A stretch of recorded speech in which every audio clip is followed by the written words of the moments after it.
Olá, pessoal, tudo bem? Você que está comigo desde a primeira aula nesse curso de Python para análise de dados. Hoje nós vamos para a quinta aula, certo? A quinta aula, onde nós vamos falar sobre listas e tuplas, certo? E o que são, como é que elas funcionam, o que vivem, o que bebem, o que comem, tá bom?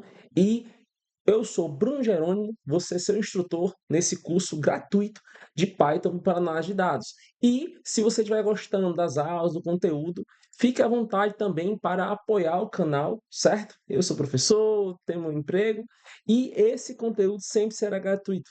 Mas se você quiser me ajudar a criar mais conteúdos como esse, fique à vontade também para apoiar esse meu canal, certo? Sem mais delongas, vamos para o conteúdo da aula de hoje. Então, pessoal, como eu falei, Python para análise de dados. Hoje nós vamos falar sobre listas e tuplas e o que é que você vai aprender hoje. O que são listas e tuplas, certo? Como criar e usá-las, a diferença entre elas e vamos ter alguns exemplos práticos delas aqui comigo, certo? Vamos lá. Por que a gente deve aprender sobre listas e tuplas? Primeiramente, para a gente organizar vários dados em um só lugar, porque por meio dela a gente pode agrupar informações relacionadas de uma forma estruturada, seja por lista, seja por tupla. Com elas é possível também deixar o código mais limpo, porque você melhora a legibilidade do código e também a sua manutenção, e elas são essenciais para análise de dados. Até porque, pessoal, quem nunca teve que fazer listas?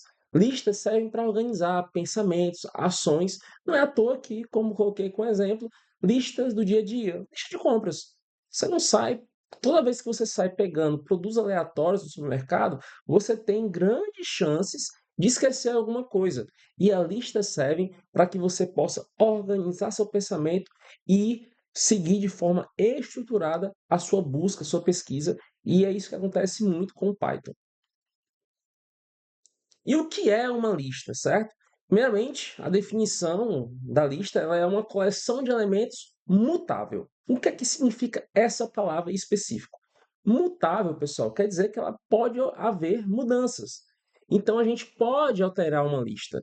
Primeiro ponto é esse: a gente pode sim alterar uma lista. E um segundo ponto é que toda vez que a gente inicia uma lista, a gente inicia por esses dois símbolos aí que estão na tela, que são colchetes, certo? Colchetes, tá bom? E aí um exemplo, por exemplo, eu tenho frutas, uma lista de frutas, onde eu tenho maçã, banana, laranja, e se eu der um print no Python, ele vai trazer frutas, certo? E elas em sua ordem. Vamos ver como fazer isso? Vamos lá, pessoal. Como eu estava dizendo, como estava explicando, eu posso pegar aqui, ó, e digitar frutas igual, abre colchetes e digito maçã, banana.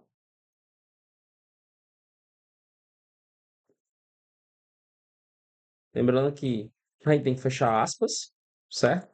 Para eles entenderem que é o que, pessoal? Uma string. E laranja. Colocar também uma uva, eu gosto muito, certo? Isso é uma lista. Se eu der aqui um Ctrl Enter, ele vai entendê-la. E se eu vier aqui agora, print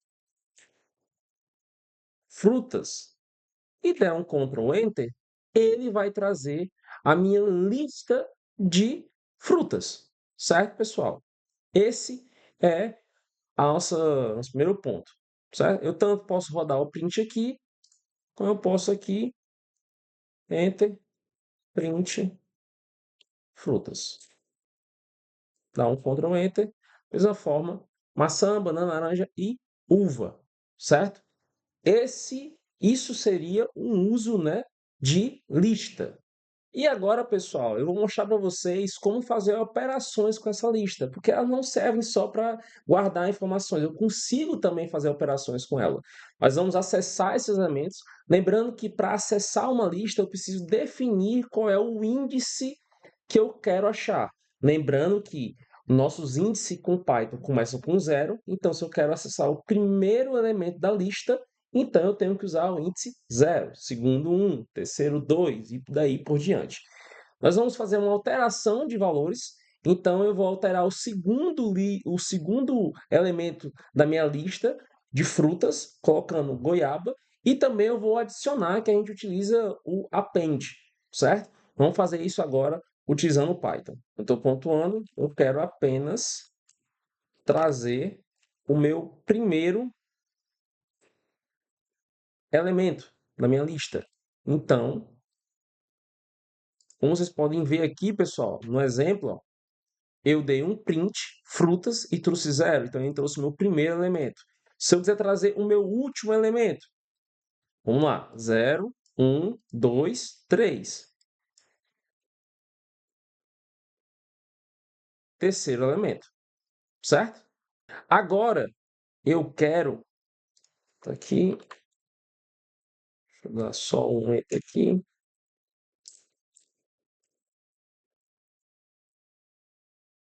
Agora vamos para o segundo.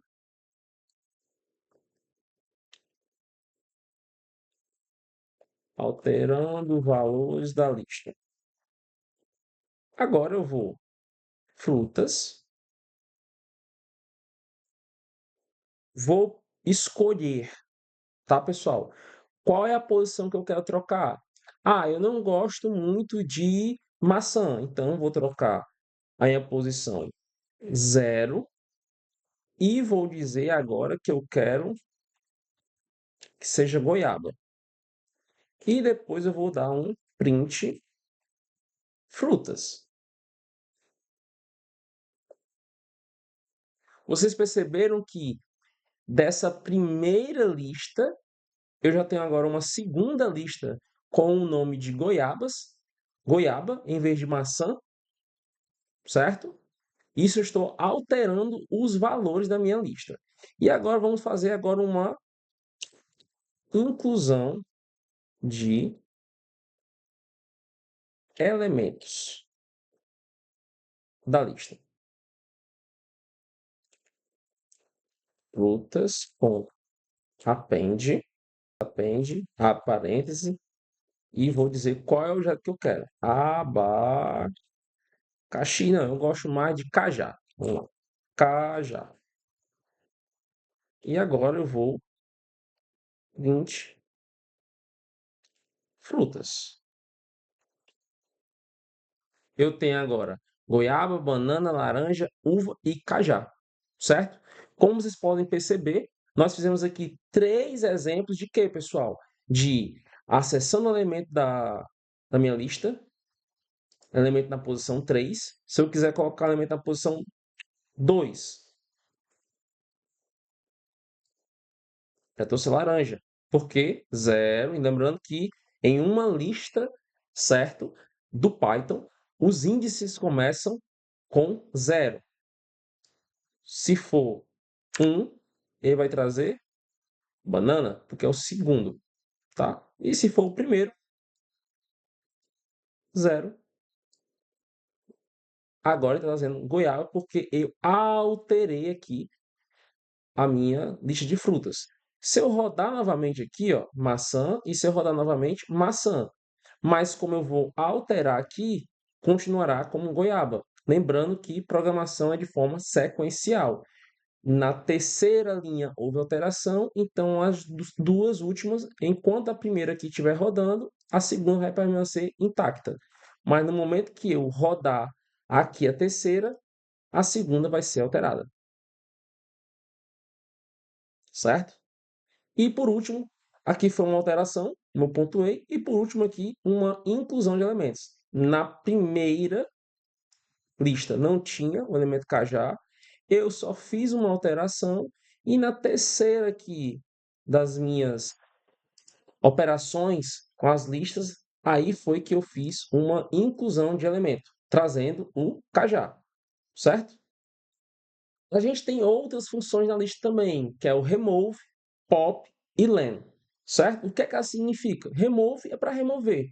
Pop eu removo pelo índice e len eu conto quantos itens eu tenho, certo? E aí o que acontece? Vamos lá. A diferença principalmente do remove para o pop.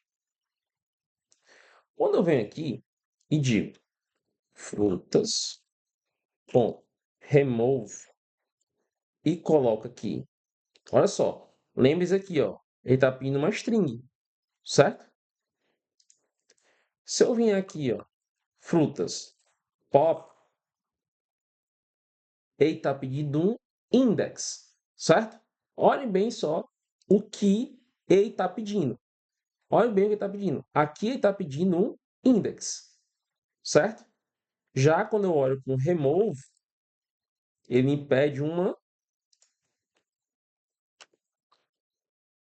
string, certo? São diferentes. Quando eu uso remove, eu vou ter que dizer que eu quero remover o cajá. E quando eu der agora print frutas, nós não temos mais o cajá. Agora vamos fazer com o pop. Frutas.pop. E aí eu vou dizer qual o meu index que eu quero tirar. Eu agora quero tirar a goiaba. Index 0. E aí, print frutas. Agora minha lista só tem 3 elementos. Sobraram 3 elementos, mas se eu quiser contar quantos elementos eu tenho, aí de novo, len, objeto, que eu tenho que colocar aqui, é a minha lista. 3. Então, ele contou 3 elementos. Diferente do pop, do remove, até mesmo do append, o len a gente já coloca direto do print, né? Len, depois, o que é que eu preciso contar? As minhas listas, certo? E agora, pessoal, a gente vai para a definição de tupla. Quando a gente fala de tupla, é uma coleção também de elementos, só que aí a gente troca aquela palavrinha que a gente falou muito na primeiro momento, que é mutável. Aqui é imutável, ou seja, não permite alteração. E diferente da lista, quando a gente fala de tupla, a gente utiliza ela por meio de parênteses. Como no exemplo aqui, cores vermelho, azul, verde, print cores. Como é que seria isso no Python?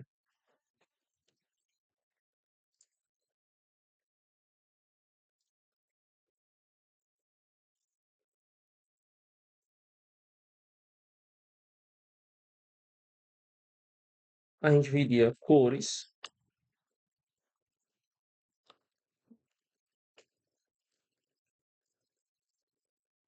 vermelho, azul e branco.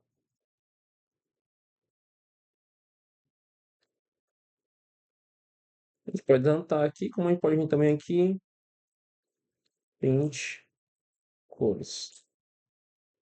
Vermelho, azul e branco. Mesma forma aqui, print cores, vermelho, azul e branco. Certo? Isso seria as minhas tuplas.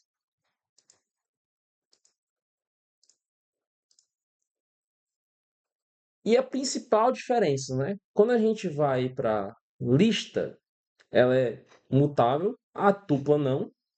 Quando a gente vê em velocidade de memória de retorno, as listas são as mais lentas e as tuplas são mais rápidas. E o uso delas é diferente. Quando eu quero utilizar para dados que mudam, como notas de alunos, presença de alunos, eu vou usar a contagem de presenças, eu vou usar a lista. Agora, quando eu quero dizer somente quantas aulas eu vou ter no semestre, ou os meses do ano, ou qualquer valor que seja fixo, a gente usa de costume a tupla. E quando a gente deve usar? A gente usa listas quando a gente precisa mudar os dados, né? Como eu falei, nota de alunos. E as tuplas quando a gente quiser garantir que algo seja fixo. Por exemplo, meses do ano. E hoje, né, foi que você aprendeu, você viu, né, com o que são listas e tuplas, as principais diferenças entre elas, alguns exemplos práticos no Python, como criá-las e como ajustá-las. E eu vou deixar esse exercício para você, que é criar uma lista com 5 filmes favoritos, você vai substituir o segundo filme e depois você vai criar uma tupla com os 12 meses do ano. No próximo vídeo, a gente vai falar sobre os dicionários de Python e aí a gente vai escalando um pouquinho mais na linha, né, de assuntos básicos para intermediários utilizando o Python. O dicionário já é uma coisa um pouco mais robusta do que a gente viu aqui de listas e tuplas. E caso você queira me seguir nas redes sociais, tá aqui o meu LinkedIn, certo? Tá um pouco desatualizado, acho que já subiu um pouco já no número de seguidores. Aqui é o Instagram do projeto, Dados com Rapadura, e esse também é o meu Instagram pessoal, se você quiser fazer parte da minha rede de colegas, de amigos, trocar ideias e tudo mais, tá aqui meu Instagram, fique à vontade de me seguir e apoiar esse projeto. Um beijo grande para você e até a próxima aula de dicionários com Python. Até mais, pessoal. Tchau, tchau.